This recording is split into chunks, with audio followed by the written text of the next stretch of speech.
네, 여러분 안녕하세요. 나무쌤입니다. 자, 마지막 수목 관리학 이제 들어가 보도록 하겠습니다. 마지막 과목이에요. 자, 수목관리학 같은 경우에는 난이도는 중하 정도로 나왔습니다. 중하에서 한 중상 정도까지도 될 수 있을 것 같아요. 왜냐하면은 이번에 수목관리학이 특징을 먼저 볼게요. 우리가 기존에 배웠던 범위에서 벗어나는 부분들이 다수 존재를 합니다. 그래서 그런 부분들을 감안한다고 하면은 D까지도 갈 수가 있어요. 왜냐하면은 너무나 광범위합니다. 수목관리학 이 범위 자체가 너무나 광범위하기 때문에 오히려 난이도가 최상까지도 갈 수도 있어요. 하지만 여러분들 나온 것에 대해서는 난이도가 비정됩니다. 네? 근데 범위로 따지면 이게 높아질 수도 있다. 그래서 관리학 같은 경우에는 우리도 더 열심히 광범위하게 공부를 해야 되긴 하겠지만 이게 어느 정도 가늠할 수 있게는 해줘야 된다. 주체 측에서 우리 여기서부터 여기까지 그 범위가 넓더라도 어느 정도는 가늠할 수 있게끔 이제 문제를 내줘야 되겠다. 물론 지금 아직 이게 시험이 나온 지가 근데 뭐 4년, 5년 이 정도 됐으니까 어느 정도 이제 정착은 돼야 될 시기긴 해요. 근데 아직 이 관리학 같은 경우에는 저도 사실 범위를 잘 모르겠어. 어떻게 될지. 그런 부분이 좀 있어서 우리가 조금 더 범위를 잘 가늠할 수 있도록 해줘야 된다. 주체 측에서도. 거기 제 생각이고요. 자, 첫 번째 문제 한번 봐보도록 하겠습니다. 도시숲의 편익에 관한 설명으로 옳지 않은 것은 도시숲이 주는 편익. 어떤 건지 이제 옳지 않은 것입니다. 자, 육어수와 토양 침식을 감소시킨다. 맞나요? 그쵸, 맞죠. 이 숲이라는 것은 일단 침식을 감소시킵니다. 그리고 이제 물이 흐르는 것에 대해서도 어느 정도 감소를 시켜줘. 왜? 물을 흡수해주고, 그리고 그렇죠. 예, 뿌리들이 땅을 딱 잡고 있어주잖아요. 그런 부분도 있고. 자, 두 번째, 잎은 미세먼지 흡착 기여도가 가장 큰 기관이 맞습니다. 식물에서 웬만한 중요한 활동은 다 잎에서 일어난다고 여러분 생각하시면 돼요. 자, 건물의 냉난방에 소요되는 에너지 비용을 절감한다. 그렇죠. 건물 안에 있으면 우리가 냉난방 시설이 들어와야 되겠죠. 냉방이든 난방이든. 하지만 도시숲이 생기게 되면은 도시숲에서 냉난방기 드나요? 어떤 뭐 전기를 사용하고 하나요? 물론 약간의 전기는 사용할 수 있겠죠. 어떤 뭐 시설물들 때문에. 하지만 그런 것을 제외하고는 이 냉난방 정도로 들어가는 그런 뭐 전력이라든지 이런 에너지를 안 써도 된단 말이에요. 냉난방은 에너지가 굉장히 많이 쓰입니다. 네, 냉난방. 또 냉난방 한두 대 설치해야 되는 게 아니잖아요. 건물 되면은 이제 건물실마다 냉난방기 다 하나, 두 개씩은 또 들어가야 되고, 그마다 용량도 다르고, 마력수도 다르고 하기 때문에 또 그런 부분도 용량 굉장히 많이 차지하는 게 냉난방이에요. 도시숲이 생기면서 이런 걸 당연히 줄일 수 있고. 자, 네 번째. 휘발성 유기화합물 VOC를 발산하여 O3, 이 오존이죠, 오존, O3. 오존의 생성을 억제하나요? 아니, 억제하는 게 아니고 촉진시킵니다, 촉진. 오히려 이 유기화합물 이 VOC가 발산이 되면요, 이 오존 생성을 촉진을 하게 됩니다. 오존 생성을 촉진하게 되므로, 자, 이것은 틀린 말이고.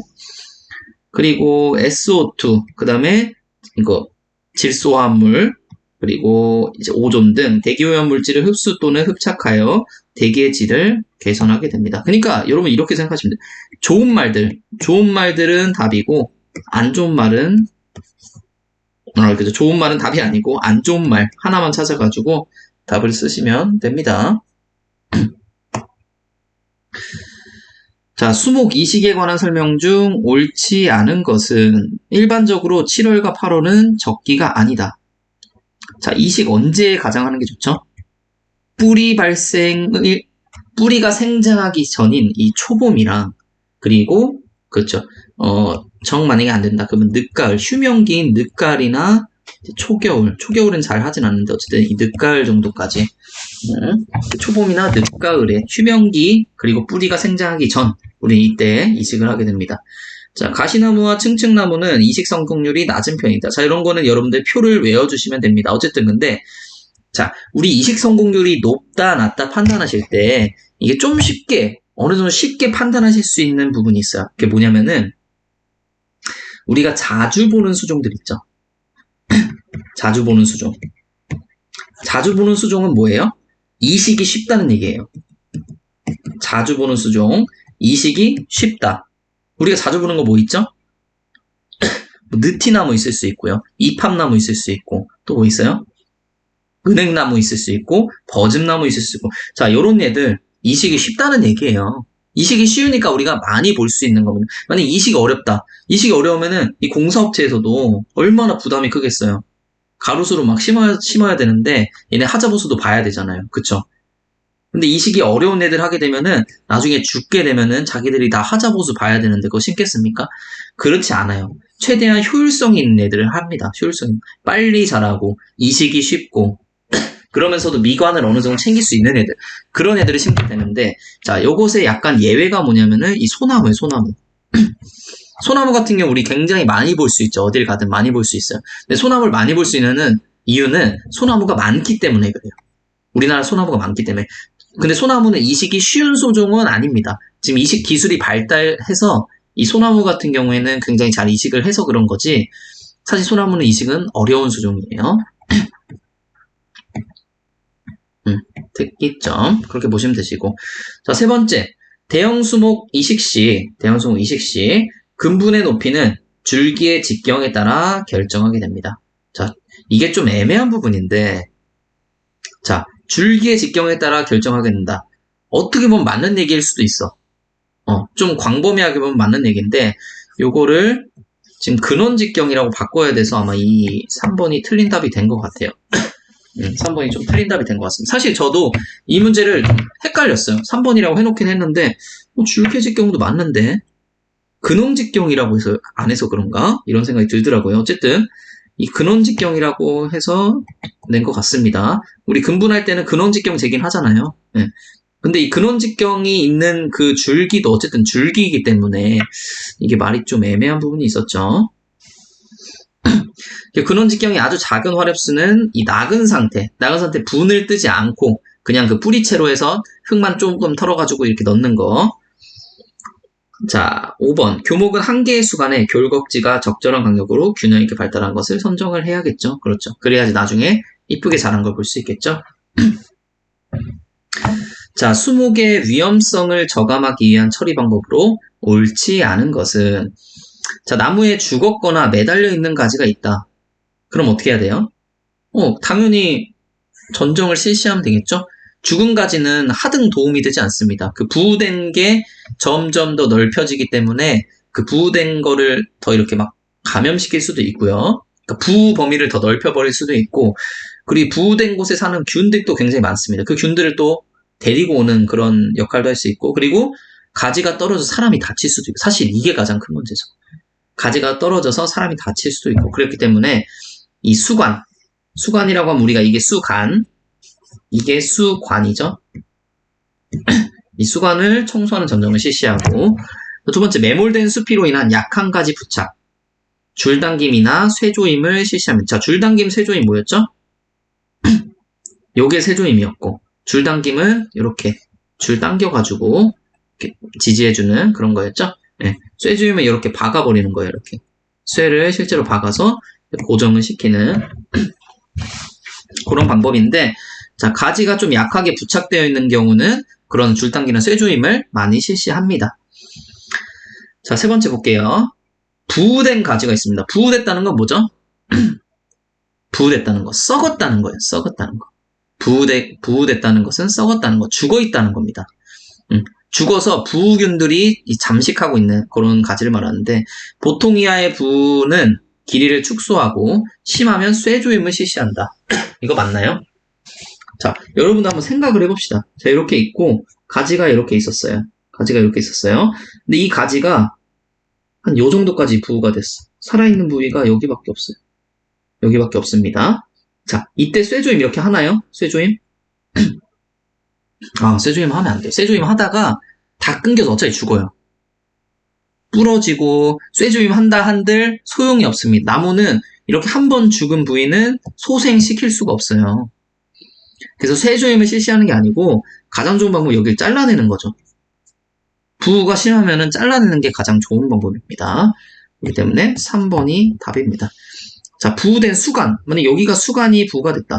부가 경미하면 수간을 축소 정정하고, 그렇죠. 여기 부가 좀 경미하다. 그러니까 나머지는, 여기가 만약에 부가 됐고, 나머지가 살아있을 수 있다 하면은, 이 수간만 축소 전정을 하면 됩니다. 왜? 이만큼은 지금 나무의 역할을 할 수가 없는 거거든요. 이만큼으로 모든 나무의 역할을 해야 되기 때문에, 이 수간도 줄여주는 겁니다. 수간에 잎이 많이 달려있잖아요. 그리고 심하면, 그렇죠. 수목을 바로 제거해버려야 돼요. 이 수간에서 부가 좀 심하다. 그럼 무슨 사고가 발생될 수 있어요? 그대로 쓰러지는 전도 사고가 발생할 수 있습니다. 그러므로 수목을 바로 제거해버리는 가장 좋은 방법이고. 자, 초살도가 낮고 끝이 무거운 수평가지. 물 한 잔만 마실게요.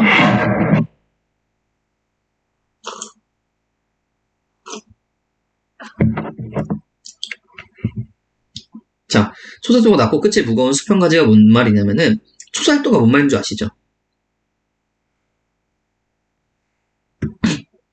이 밑부분과 이 윗부분의 차이가 크면은 초살도가 큰 겁니다. 초살도가 낮다는 거는요, 이렇게 생겼다는 거죠. 요거랑 별로 차이가 없는 애들. 이게 초살도가 낮다고 하는 겁니다. 자, 그럼 수평가지의 초살도가 낮대요. 자, 이렇게 있었는데, 그럼 이렇게 된 거겠죠? 초살도가 높다고 하면은 이렇게 된 거겠죠. 이런 식으로. 근데 여기 아니고, 지금 이렇게 됐다는 거예요. 자, 이렇게 돼서 끝이 무거운 이런 수평가지가 있어요. 예를 들어서. 이거 어떻게 됩니까? 그렇죠. 이거 언제든 이렇게 부러질 수가 있잖아요. 중력에 의해서. 그렇기 때문에 지지대를 설치하는 방법이 있어요. 지지대를 설치하는 방법. 자, 이런 식으로 지지대. 지금 수평이 이렇게 돼 있죠. 이런 식으로 지지대를 설치하는 방법이 있을 수 있을 거고, 또는 이 가지를 그냥 싹 거의 다 쳐내버리는 거예요. 그러면 가벼워서 덜 위험하겠죠. 이렇게 하면 됩니다. 그러니까 일반적으로 생각을 하시면은 어느 정도 맞힐 수 있는 문제들이에요. 자, 다음 조상 피해에 대한 설명으로 옳지 않은 것은, 조상은 뭐죠? 조상은 첫설이고 만상은요 늦설입니다.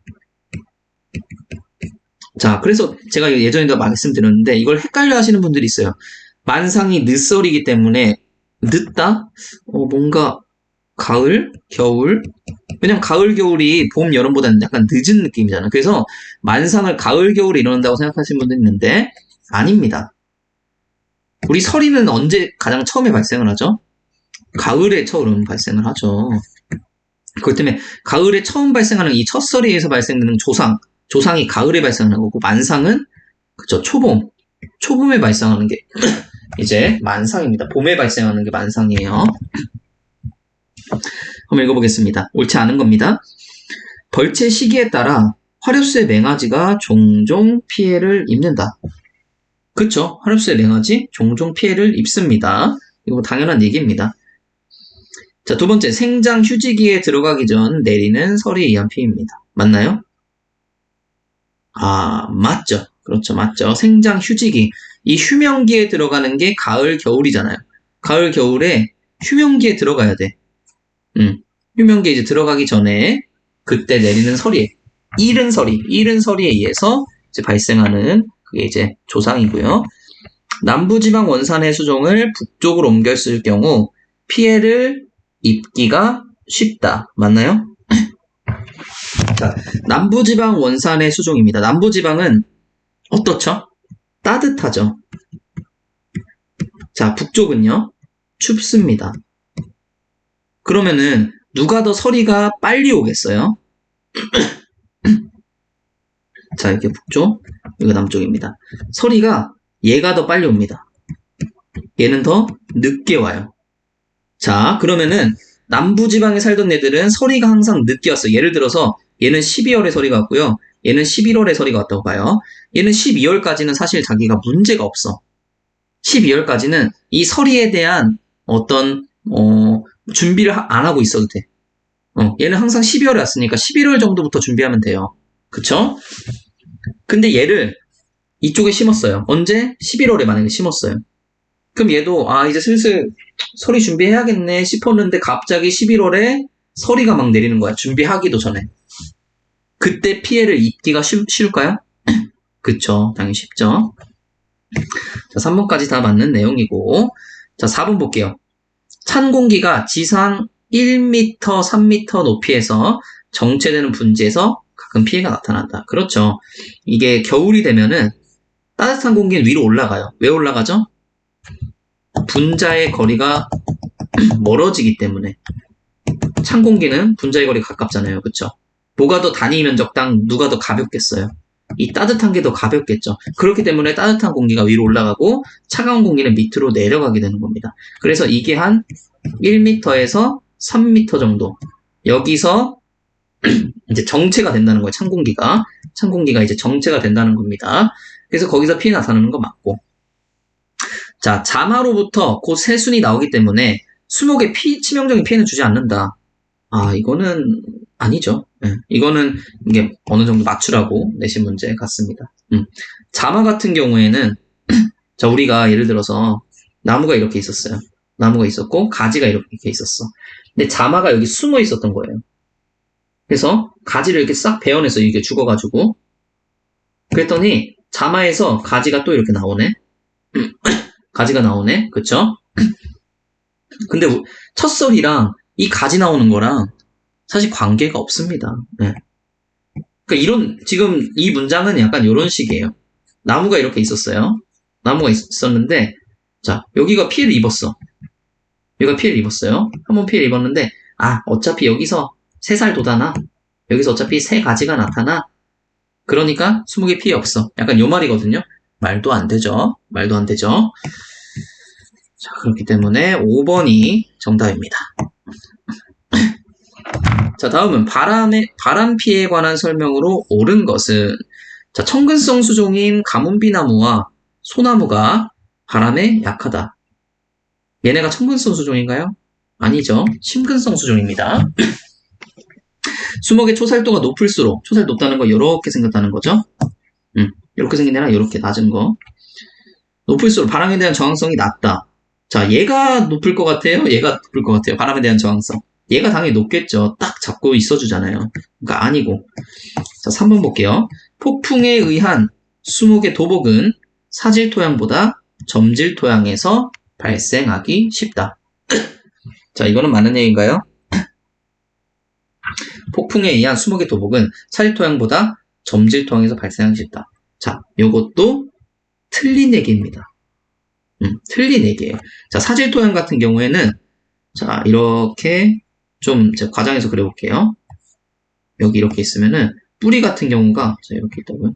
자, 요렇게 뭐 이런 식으로 잡고 있어요. 자, 이 사이사이 공간들이 굉장히 많죠. 공극들이 많단 말이에요. 크잖아요. 그리고 공극들이 크잖아요. 공들이 크기 때문에 이게 바람이 크게 불면은 사질통에서 더 넘어갈 확률이 높은데 반대로 이 점토가 더 많이 이렇게 쌓여있다고 봐요. 서로 꽉 잡고 있다는 거예요. 이 점질토양에서. 점질토양에서는 더 꽉 잡고 있다. 수목을. 그렇기 때문에 아니고. 자, 4번. 주풍에 의한 침엽수의 편심 생장은 바람이 부는 반대 방향으로 발달한다. 이거 맞을까요? 자, 틀린 내용인데 한번 보시죠. 바람이 여기서 분다고 볼게요. 바람이 여기서. 바람이 이렇게 분다고 봤을 때, 침엽수 같은 경우에는 여기가 어떻게 자라냐? 이 밑둥이 확대를 해보면, 자, 이렇게 있어요. 이렇게 있으면, 여기서, 자, 이런 식으로. 과장하면 이런 식으로 자라게 됩니다. 과장하면은, 자, 이런 식으로 자라게 돼요. 보시게 되시면은, 원래 보통 이런 식으로 자라잖아요. 등간격으로 자라게 되는데, 지금 이 바람이 부는 쪽으로 해서, 얘가, 편심 생장을 하게 됐어요. 편심 생장으로, 이쪽으로. 이쪽으로, 이 중심이 옮겨갔잖아요. 중심이 이렇게 옮겨갔고, 자, 편심 생장을 한 곳이 어디냐면은, 바로 이 부위예요. 더 많이 자란 곳. 지금 요 부위보다, 여기가 훨씬 더 많이 자랐잖아요. 그쵸? 이쪽이 편심 생장이 됐다고 하는 거예요. 그래서, 바람이 부는 방향. 바람이 이쪽이 부는 방향이죠. 이쪽이 부는 방향. 부는 방향으로 해서 편심 생장을 하는 게 이 침엽수입니다. 그리고 반대로 화렵수는 바람이 부는 방향 반대 방향. 자, 그러니까 침엽수는 바람이 부는 방향으로 해서 이렇게 요런 식으로 여기가 발달했었잖아요. 그쵸? 여기 때문에 틀렸고 5번 방풍림의 효과를 충분히 발휘하기 위해서는 주풍 방향에 바람이 이렇게 있다 보시면은 자, 직각으로 이렇게 배치를 해야 됩니다. 자, 맞는 얘기죠? 그래야 딱 차단이 되잖아요. 5번입니다. 자, 물 한 잔 마실게요.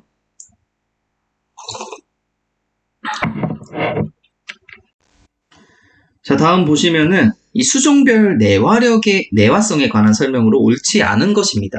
이 내화성이란 무슨 말이죠?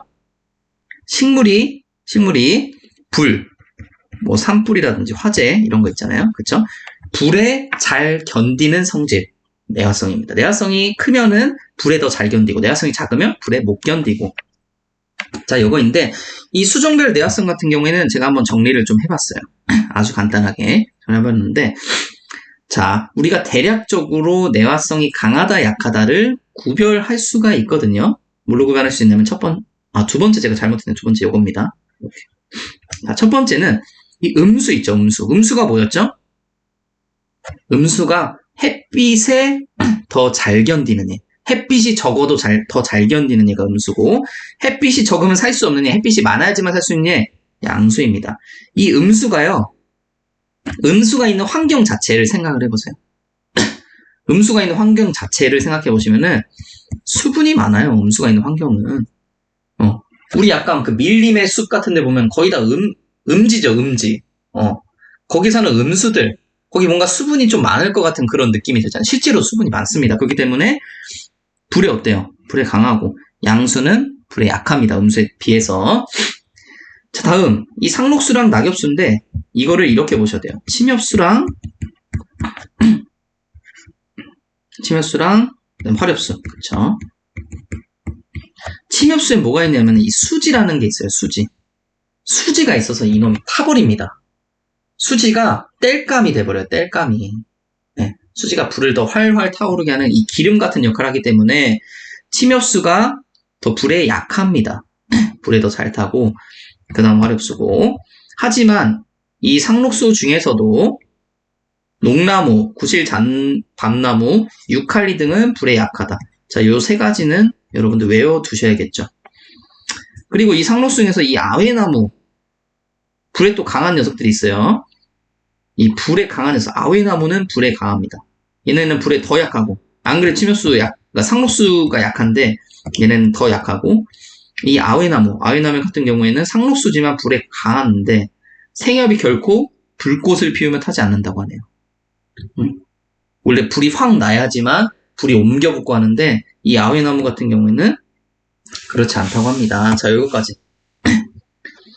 자, 이 소나무는 침엽수죠. 그렇기 때문에 수지가 많습니다. 1번 보시면. 그래서 연소의 위험이 높다. 맞고요.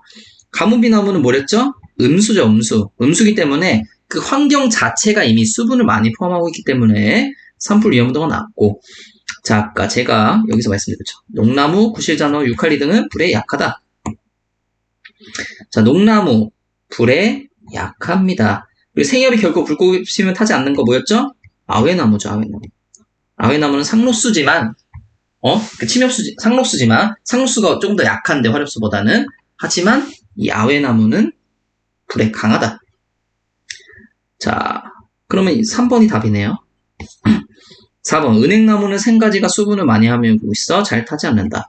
여러분, 은행나무는요, 사실, 뭘로 기억하시면 좋냐면은, 은행나무는 좋은 건 다 가지고 있어요. 진짜로. 은행나무는 좋은 거, 냄새나는 거, 열매가 냄새나는 거 빼고 좋은 건 다 가지고 있기 때문에 지금까지 천년, 몇천 년 지금 살 수 있었던 겁니다. 이제 다 가지고 있다. 또한 리기다 소나무는 맹하력이 강하여 산불 발생 후 소생하는 경우가 많다. 맞습니다. 맹하력이 강합니다. 리기다 소나무는. 정답은 3번. 소나무들이 보통 맹하력이 약하죠. 하지만 리기다 소나무는 강하다. 자, 그 다음 산성비. 산성비의 생성 및 영향에 관한 설명으로 옳지 않은 것은. 자, 이 산성비나 산성화 굉장히 많이 나오죠. 굉장히 많이 나오죠. 뭐 토양학에서 나올 수도 있고요. 생리학에서 나올 수도 있고 굉장히 많은 부분에서 나올 수 있는 게 요 산성비, 산성화 이런 관련 내용입니다. 자, 1번부터 볼게요. 화렵수림보다 침엽수림이 산중화 능력이 더 크다. 자, 산중화 능력이 크려면은 뭐가 커야 되죠? 영양분을 더 많이 보유할 수 있어야 돼요. 영양분을 더 많이 보유할 수 있어야 됩니다. 왜? 왜죠? 자, 우리가 수소이온의 비중이 높아지게 되면은 산성화 된다고 했어요. 산성화. 그쵸? 네. 수소이온 비중이 높아지면 되는데, 아이 덩어리가 커가지고 수소이온이 어느 정도 있더라도, 여기 아예 칼슘이온, 마그네슘, 이런 애들이 중화를 시켜준단 말이에요. 그쵸? 덩어리가 넓으면 넓을수록 어쨌든 중화 능력이 더 좋다. 이 수소를 없앨 수 있는 그런 가능성을 더 많이 가지고 있다. 그 산성비의 내용인데 여기까지는 저 밑에 한번 보실게요.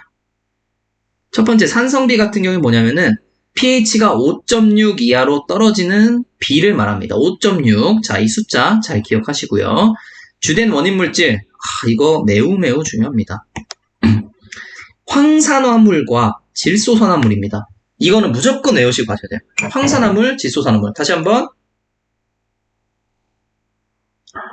그렇죠. 무조건 질소 가져가셔야 되고, pH가 3 이하로 떨어지면 황갈색 반점 등 가시적비가 발생하고, 강한 산성비는 토양을 산성화시켜 활성 알루미늄을 생성시킵니다.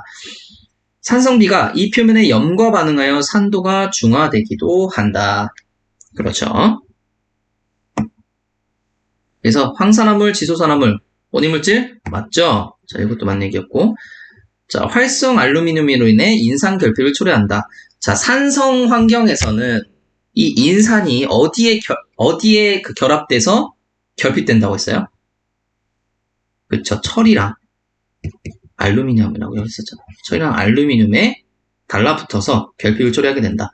그럼 맞는 얘기고. 토양 산성화로 미생물, 특히 세균의 활동이 억제되게 된다. 우리 토양 산성화되면은 대표적으로 이 질산화균,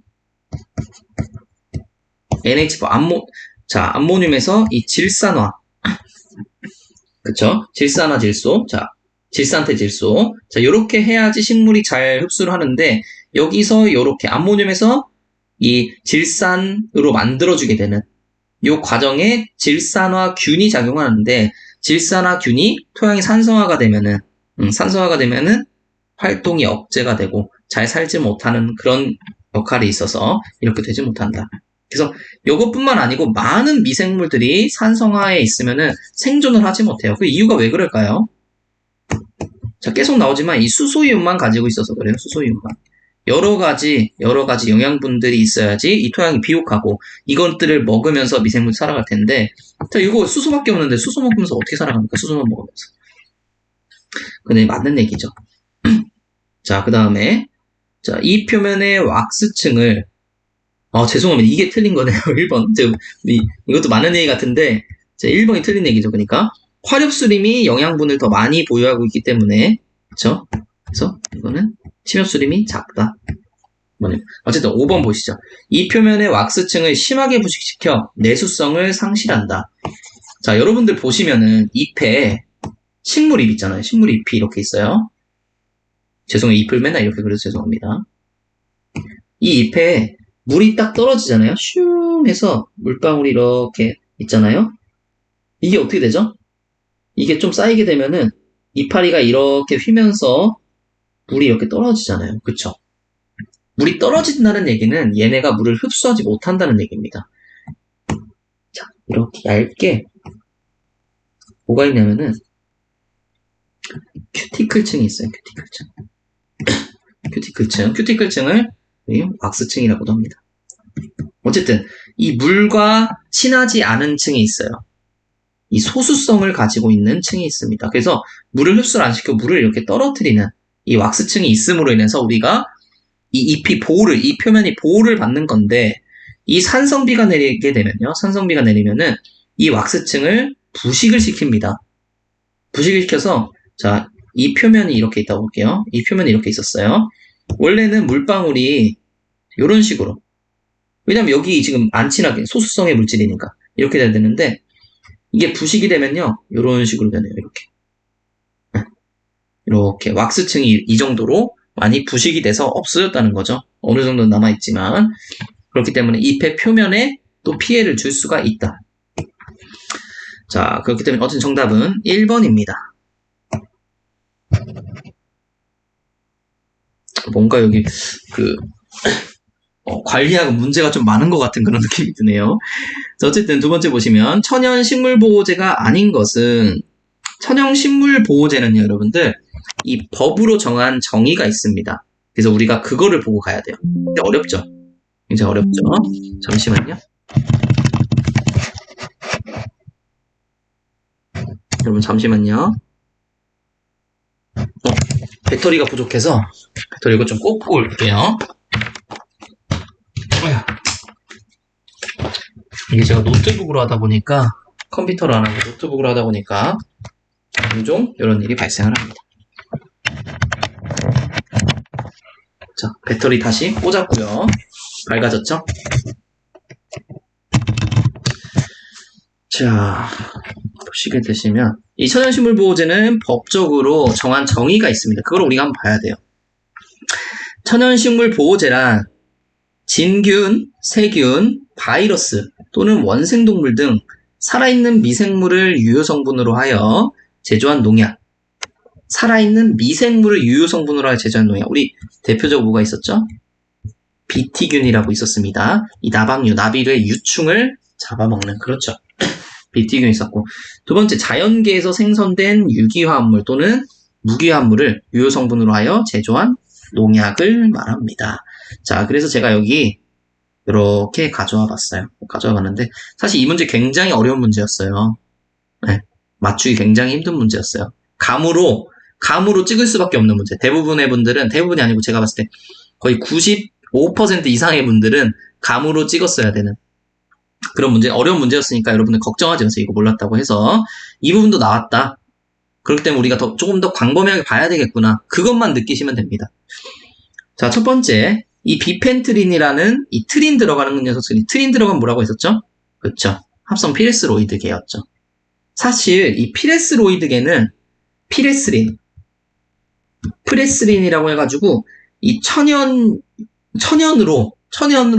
그 제충국이라고 하는 식물에서 천연으로 만든 성분을, 유효 성분을 가져온 건 맞아요. 근데 합성입니다. 합성. 화학적으로 또 합성이 진행된 거예요. 화학적 합성이 진행이기 때문에 이 천연 식물 보호제라고 보기가 힘든 겁니다. 그러니까 좀 애매함. 이게 사실 합성 피레스로이드계가 아니고 뭐 카바메이트계라든지 하여튼 요런 거를 냈어야 됐었는데, 어쨌든 합성 피레스로이드 좀 어려웠을 수 있어요. 네. 피레스로이드계도 어쨌든 피레스린이라는 이런 천연에서 나온 유효 성분을 가져서 했지만 합성을 했기 때문에 아니고. 자, 지베렐린은 우리 잘 알다시피 이거는 여러분들도 잘 알 거라고 생각합니다. 그리고 석회 보르도에, 이것도 많이들 아실 거라고 생각해요. 이 황산굴이랑 석회랑 섞은 게 이 석회 보르도액이죠. 그래서 이 천연 식물보호제 정의를 알고 계셨으면 돼요. 자, 보시면은 자연생성된 유기화합물 또는 이 무기화합물, 얘네 다 무기화합물이죠. 무기화합물을 유효성분으로 제조한 농약. 황산굴이랑 석회 둘 다 무기화합물이기 때문에 얘도 맞죠. 자, BT 크루스타키, 이건 처음 들어보신 분들 많을 텐데, 이 BT가 뭐냐면은 이 비티균, 뭔지 아시죠? 비티균. 제가 아까 여기 말씀드린 거, 미생물을 이용한 거. 자, 비티균 이용한 게 BT 크루스타키. 비티균이기 때문에 맞고, 그 다음에 코퍼 하이드록사이드. 자, 이제 헷갈리셨으면 어디서 헷갈리셨냐면은, 자, 요거에서 헷갈리셨을 거예요. 요거랑 요거 이렇게 헷갈리셨을 수 있어. 1번이랑 5번이랑. 코퍼 하이드록사이드. 이거는 무기구리제입니다. 또 무기화합물이죠. 그렇기 때문에 천연식물 보호제라고 볼 수 있는 겁니다. 근데 맞고, 정답은 1번 이 비펜트린 되겠죠. 굉장히 어려운 문제였고, 여러분들 이런 문제가 나올 수 있구나 정도로 알고 계시면 됩니다. 자, 그 다음 4번이네요. 네. 방광기가 긴, 방광기라는 게 뭐죠? 방광기. 자, 어떤 농약이 이렇게 뿌려졌어요. 뿌려졌는데, 이 뿌려진 게 반으로 되는 거. 뿌려지는 이제, 효력 같은 게 이제 반으로 주는 거. 그 다음에 이 반이 또 반으로 주는 거. 이 반으로 줄 때 시간, 이 반으로 줄 때 시간. 이 반감기가 길다는 건 뭐였죠? 반감기가 길다는 것은 예를 들어서 토양에다가 농약이 좀 이렇게 묻었어요. 농약이 묻었는데 이 반감기가 줄게 되면은 토양에 더 오랫동안 잔류하게 되고 오랫동안 식물의 약해라든지 토양의 비옥도라든지 이런 거 떨어뜨릴 수 있는 요인이 될 수 있다는 겁니다. 그래서 반감기가 긴 난분해성 농약을 사용했을 때 발생할 수 있는 문제점으로 옳지 않은 것은 정답은 1번인데요. 나머지가 보시면은 명확해요. 토양 중에 농약이 잔류하고 그렇죠. 후작물의 생육장애. 이 농약이 남아있는 데서 심으면 어떻게 되겠어요? 생육장애가 오겠죠. 그럼 잔류 농약에 의한 만성 독성이 있을 수 있고 생물 농축에 의한 생태계 파괴도 있을 수 있죠. 그렇죠. 정답은 1번입니다. 1번이랑은 관계가 없죠. 자, 다음은 이 벤타존.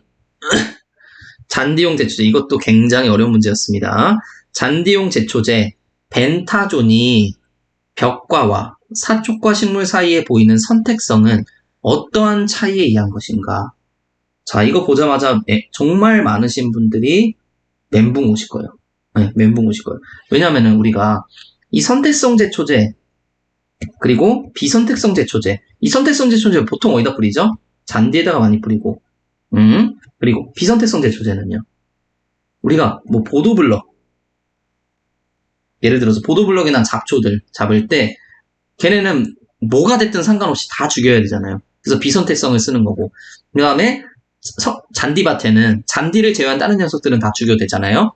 그렇기 때문에 잔디를 선택적으로 고르고 나머지를 죽인다고 해서 선택성 제초제인데 사실 이런 문제만 나와도 우리가 어느 정도 풀 수는 있어. 근데 지금 이 벤타존, 선택성 제초제의 이 벤타존이 이 벽과랑 사촉과 식물 요거 두 개 사이에서 보이는 선택성은 어떠한 차이에 의한 것인가? 자, 요런 얘기인데 이거 사실 굉장히 어려운 문제, 진짜 굉장히 어려운 문제예요. 진짜로. 진짜 굉장히 어려운 문제입니다. 다시 한번 말씀드리지만 자, 보통 이 과가 다르면요, 여러분들 과가 다르면은 둘이 기능도 다르고 이제 몸 내부 기능이 다르다고 보시면 돼요. 내부 기능이 다르다 보니까 각기 다른 기작에 의해서 몸이 움직이는 경우가 많아요. 물론 이 식물계라는 전체적인 틀은 똑같죠. 똑같지만 이 내부 기능 중에 일부 기능이 차이가 있습니다. 얘네가 벼랑 사초랑 똑같으면 벼랑 사초랑 똑같이 생겨야 되겠지만 둘 다 다르게 생겼죠. 그렇기 때문에 다른 생명 시스템을 가지고 있는데 이 다른 생명 시스템을 가지고 있는 요 부분이 차이가 나는 거예요. 요 부분에서. 그게 바로 이 대사에 의한 무독화입니다. 이 벽과에서 나타나는 물질 대사랑 이 사촉과에서 나오는 물질 대사 사이에서 차이가 발생을 해요. 차이가 발생을 하고 어떤 데서는 이 무독화를 시켜버립니다. 그러니까 독성을 없애버려요. 처리된 식물의 감수성에 따라서 대사 과정에서 무독화가 되는 경우가 있습니다. 요 두 개가 다르다는 그런 문제였습니다. 굉장히 어렵죠. 자, 그 다음에, 요런 문제는 이제 나올 수 있어요. 요런 문제를 이제 우리가 어느 정도 맞춰줘야 되는 거죠. 여러 가지 수목벽에 사용되는 살균제인 마이클로뷰타닐과 테부코나졸의 작용기작은 뭐일까요? 자, 테부코나졸 무슨 개죠? 트리아졸계. 마이클로뷰타닐 무슨 개죠? 트리아졸계입니다. 네, 트리아졸계이므로 트리아졸계의 작용기작 뭐였어요? 둘 다 스테롤 합성. 스테롤 합성저에 그 때문에 1번입니다. 사실 이런 문제 풀려면은 이제 농약에 대해서 많이 외우시는 방법밖에 없죠. 네, 이해보다는 외우시는 방법밖에는 없습니다. 이 마이크로뷰타닐, 테부코나졸 이런 거 하나하나 어느 정도 자주 쓰이는 거 있잖아요, 여러분들. 자주 사용되는 것들은 항상 암기를 하려고 노력을 하시라. 이렇게 말씀드리고 싶네요. 자, 그 다음 산림병해충 방제 규정에서 방제용 약종의 성정 기준이 아닌 것은 자, 이것도 법령인데 법령이 조금 늘어났네요. 우리가 보통 무슨 법령, 소나무 재선충, 그다음 농약 관리, 그다음 또 뭐였죠? 소나무 재선충, 그다음 농약, 그다음에 산림보호. 자, 이렇게 보통 이 세 가지인데, 요거 산림병해충 방제 규정까지 우리가 좀 어쨌든 좀 범위를 점점 넓혀가고 있는 그런 느낌이 확실히 좀 듭니다. 이 방제용 약종의 선정 기준이 아닌 것은 약제 선정 기준 여기 법령에 나오거든요.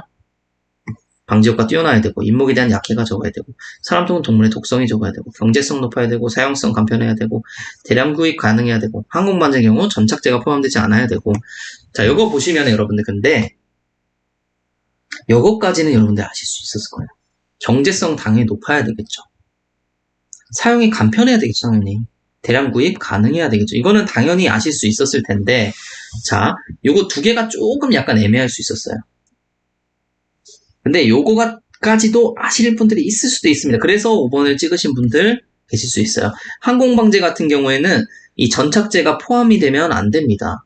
왜? 정착제 같은 경우에는 이 흡착력을 굉장히 많이 높여주게 되거든요. 굉장히 많이 높여주기 때문에 이걸로 인해서 오히려 피해가 발생할 수 있어요. 전착제 때문에. 항공방제는 무분별하게 어떻게 보면은 좀 이렇게 다 쏴대지잖아요. 그쵸? 그 때문에 이 전착제가 농약이 뭐 동물에 묻는다든지 이런 부분도 발생할 수 있기 때문에 이 전착제는 포함시키면은 안 됩니다. 여기 맞고. 대신 5번. 약효 시험 결과 50% 이상 방제 효과가 인정될 것. 방지 효과가 뛰어날 것. 요 정도만 있고 50% 이상 저런 얘기는 없죠. 그렇기 때문에 5번이 정답이다.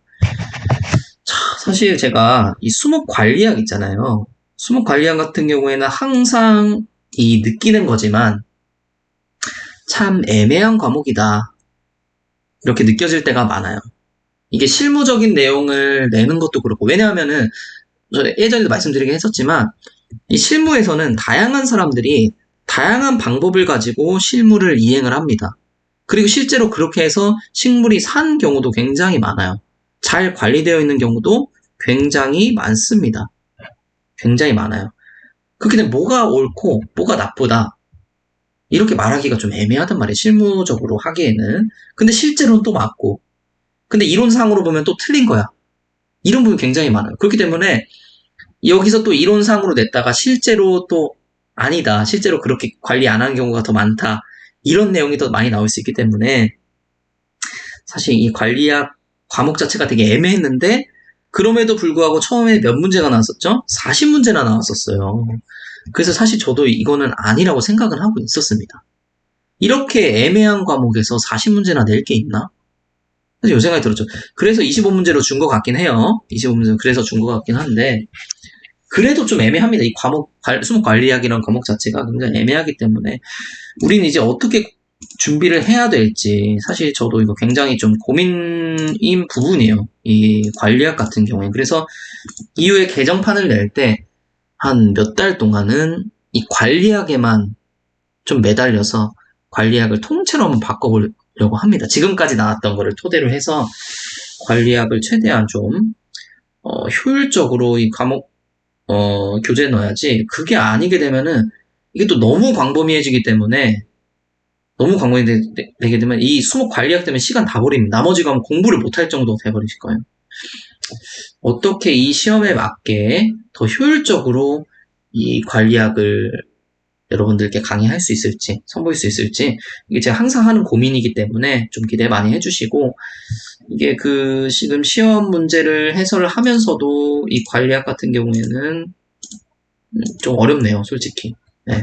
어떻게 공부를 여러분에게 어떻게 말씀을 드려야 되고 이해를 위주로 말씀드려야 되는 건지 외워야 되는 거를 말씀드려야 되는 건지 저도 좀 어려운 부분이어서 이 부분은 더 많이 고민을 해보도록 하겠습니다. 어찌됐건 이렇게 5과목 전부 다 마쳤습니다. 지금 사실 제가 준비하고 있는 것들이 있어요. 이제 사설 온라인 강의를 좀 준비하고 있거든요. 근데 이제 지금 나무의사는 아니고요. 나무의사는 아니고 다른 과목입니다. 그래서 그 과목들이 정리를 이제 쭉 하려고 하고, 그리고 나무의사에 대해서도 제가 계속 관심을 쏟으면서 영상 올릴 수 있도록 하겠습니다. 많이 좀 지켜봐 주시면 좋을 것 같고, 오늘 강의 여기서 마치도록 하겠습니다. 여러분들 고생 많으셨고, 아마 그래도 3주? 4주는 있다가 여러분들 찾아뵙지 않을까 싶습니다. 자, 오늘도 고생 많으셨고, 시험에 붙으신 분들, 물론 축하드리고, 시험에 떨어지신 분들도 그 과정에서 분명히 얻으신 게 있을 거라고 생각합니다. 그렇기 때문에 모두 응원하고, 이제 나무의사를 준비하시는 분들, 그리고 나무의사 아직 양성과정도 안 들으신 분들, 양성과정 들으시는 분들, 모두 다 합격 기원 드리고 잘 되실 거라 생각합니다. 자, 제 강의 들으셔서 감사드리고 오늘 여기서 마치도록 할게요.